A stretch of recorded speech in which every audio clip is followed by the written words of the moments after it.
Alors aujourd'hui, un petit retour d'expérience sur l'utilisation de ce petit drone, le Hoover Air X1 que la marque 00 Robotics m'avait envoyé il y a quelques mois.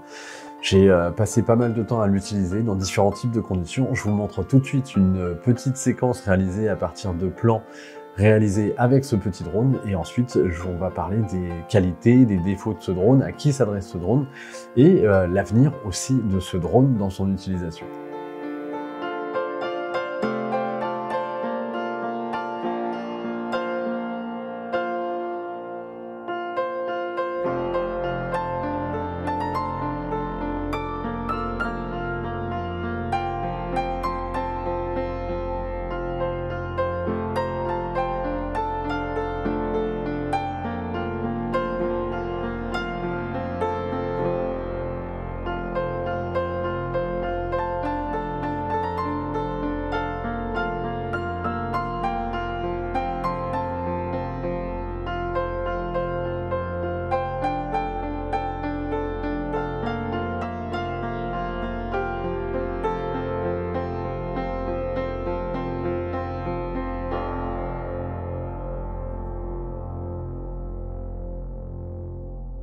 Alors pour rappel, dans les faits, j'étais à la recherche d'un drone très léger, hyper compact, facile d'utilisation pour pouvoir m'accompagner, on va dire, dans toutes mes aventures photographiques, sans me soucier, on va dire, de l'emplacement, de la place qu'il prendra dans mon sac à dos, ou même du surpoids qu'il qu'il ajouterait déjà à tout mon équipement. Et c'est en faisant mes recherches que je suis tombé sur ce petit drone, donc le Hoover Air X1 de la marque 00 Robotics, et en prenant contact avec elle, et bien tout simplement, ils ont eu la gentillesse de m'envoyer un drone pour test.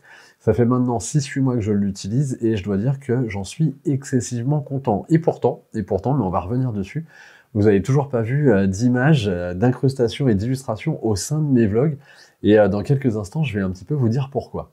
Alors pour ceux qui ne le sauraient pas, pour rappel, ce petit drone est un drone autonome, c'est-à-dire qu'il a des fonctionnalités de préenregistré pour pouvoir vous filmer sans vous avoir à vous soucier de son déplacement. Vous avez différents types de prises de vue que vous pouvez accéder grâce aux différents petits boutons que vous avez sur le drone, des prises de vue qui vont vous permettre vraiment de continuer votre activité sans vous soucier du cadrage de votre prise de vue. Et ça, c'est super intéressant. Vous pouvez tout simplement lui demander de vous faire une prise de vue en orbite, c'est-à-dire qu'il va tourner autour de vous suivre dans votre activité, et même de vous prendre en vous regardant du dessus, de monter, redescendre et se reposer dans votre main. Parce que le principe de ce drone, c'est tout simplement de l'avoir de cette façon-là à disposition dans votre main, de lancer le mode d'enregistrement que vous souhaitez, de lancer l'enregistrement, et à partir de ce moment-là, le drone va décoller tout seul, faire la prise de vue, et revenir à son emplacement initial pour se reposer dans votre main lorsqu'il l'aura détecté grâce au petit capteur qu'on trouve juste ici en dessous. Voilà, on va revenir sur ce capteur un petit peu plus tard par rapport à une petite expérience que j'ai pu faire avec son utilisation. Pour rentrer un petit peu plus dans les specs techniques, pour rappel, donc ce drone est un drone de 190 grammes, il me semble, autonome, avec des batteries vous permettant de filmer jusqu'à 10 minutes à peu près, en tout cas c'est ce que j'ai pu constater. Il est ultra léger, ultra compact. Il fait tout simplement la taille d'un smartphone, à la différence qu'il est un petit peu plus épais. Il peut faire à peu près le même poids qu'un smartphone.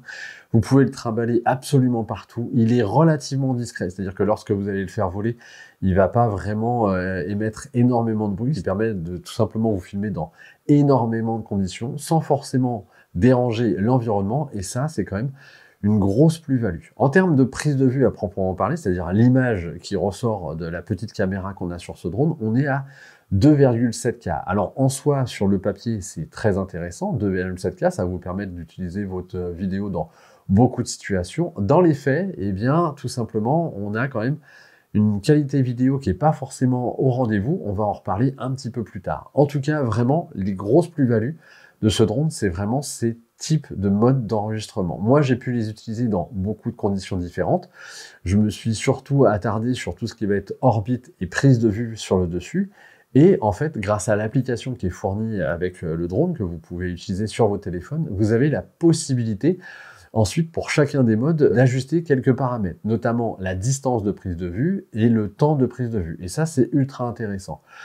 L'autre grosse plus-value, et c'est un mode que j'utilise énormément au final avec ce drone, c'est le fait de pouvoir reprendre les contrôles complets du drone et de le diriger comme un drone un petit peu plus classique grâce à votre téléphone qui vous sert à ce moment-là de télécommande. Ce qui fait que vous pouvez tout simplement vraiment faire ce que moi j'appelle des vues un petit peu immersives, qui vont vous permettre vraiment de rentrer dans votre sujet et de faire un petit peu des vues contemplatives. Et là, je dois dire que moi, dans ma création de vidéos sur ma chaîne YouTube, ce mode-là est excessivement intéressant parce qu'il aurait dû me permettre de créer on va dire des cinématiques qui vous auraient amené une grosse plus-value dans mes vidéos. Mais jusqu'à maintenant, en tout cas dans les vidéos que j'ai pu produire, eh bien, je n'ai pas incrusté des plans venant de ce petit drone, même si je l'ai utilisé lors de mes tournages.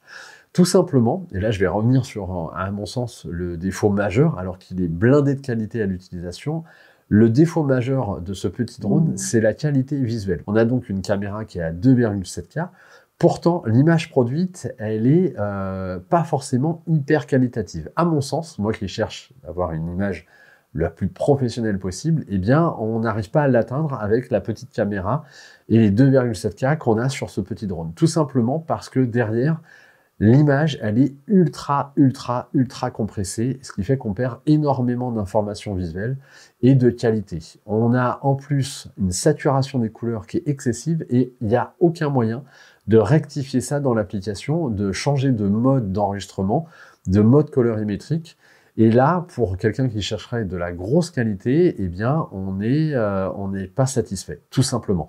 Donc, pour une utilisation professionnelle, comme moi je l'aurais souhaité, ça limite un petit peu. D'où le fait qu'aujourd'hui, vous n'avez pas encore pu voir dans mes vidéos, eh bien, des images créées à partir de ce drone. Et ça me frustre énormément, parce que au quotidien, à l'utilisation, en voyage, en promenade, dans une activité sportive ou physique quelconque, il est juste génial. Vous le sortez de votre poche, vous lancez le mode d'enregistrement, vous lancez l'enregistrement, et là, il fait le job, et vous n'avez même pas à vous en préoccuper. Et ça, c'est topissime. Donc là, ce que j'exprime, c'est une vraie frustration. J'espère que dans l'évolution de ce drone, pour un marché plus professionnel, eh bien, la caméra va être un petit peu mieux travaillée et la qualité, on va dire, visuelle va être au rendez-vous. Parce que clairement, dès que ça sera le cas, ce drone va être une petite tuerie et va clairement venir chambouler le leader du marché du drone, c'est-à-dire DJI, dans ses fonctionnalités, son utilisation et sa qualité visuelle, si vraiment la qualité visuelle est au rendez-vous. J'ai eu l'occasion donc de l'utiliser au-delà, on va dire, de ce qui est préconisé, notamment au-dessus de l'eau, que ce soit des lacs, des torrents, des bassines, et généralement, il a assez bien réagi. À la différence, c'est qu'à ce moment-là, je l'utilisais en mode manuel et que j'avais un contrôle complet sur son déplacement et notamment sa hauteur. Je dis ça parce que j'ai clairement failli cracher ce drone dans un bassin d'eau, tout simplement parce que le petit capteur qu'on peut trouver là, juste ici, en dessous, permet au drone de se situer au niveau de la hauteur. Et lorsque vous êtes sur de l'eau, eh bien tout simplement, il perd ce repère-là et il a une tendance à vouloir tout simplement atterrir, se mettre en protection et il descend.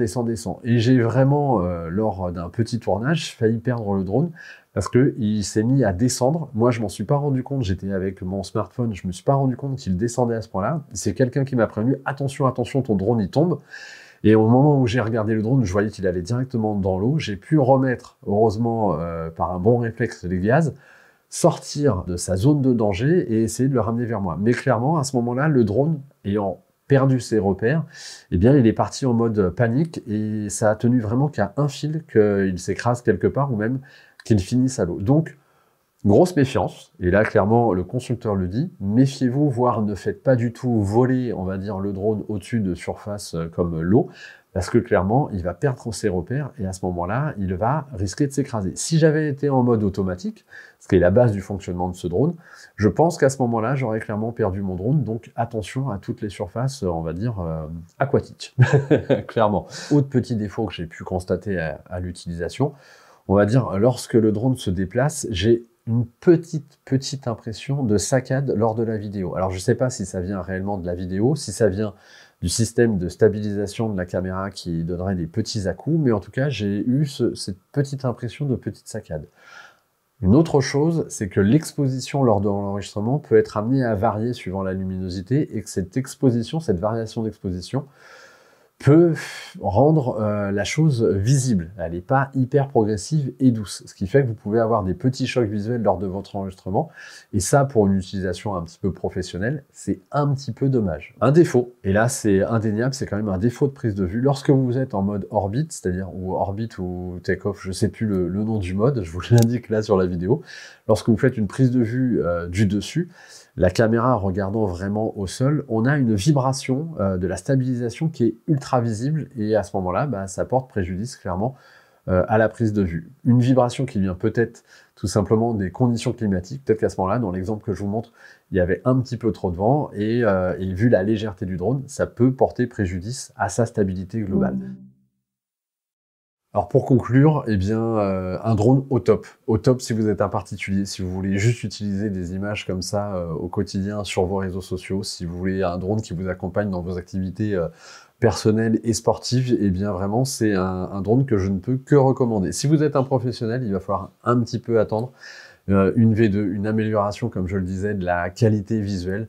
Et clairement, dès que ça sera fait, ça sera un drone, mais vraiment extraordinaire, de chez extraordinaire. Mais en tout cas, moi, je vais continuer à l'utiliser pour alimenter mon compte Instagram, dans mes stories, dans des reels, pour montrer un petit peu l'envers du décor, parce que clairement, il va continuer à m'accompagner dans toutes mes aventures. Voilà, si vous avez des questions ou des commentaires, n'hésitez pas à me les indiquer un petit peu plus bas, je me ferai un plaisir de les lire et d'y répondre. Si vous avez déjà l'expérience de ce drone, n'hésitez pas à partager votre expérience, pareil, dans la section commentaires. Si vous voulez soutenir ma chaîne, mon travail, n'hésitez pas à cliquer sur le petit pouce qui pointe vers le haut et à vous abonner à cette chaîne en cliquant sur la cloche pour être informé de mes futurs vlogs. Voilà, moi je vous dis à très bientôt, je vous laisse potentiellement sur encore quelques petites séquences réalisées avec ce drone. Et donc à très bientôt pour soit un nouveau débriefing, un nouveau test matériel, ou surtout une nouvelle aventure photographique. Allez, bye bye.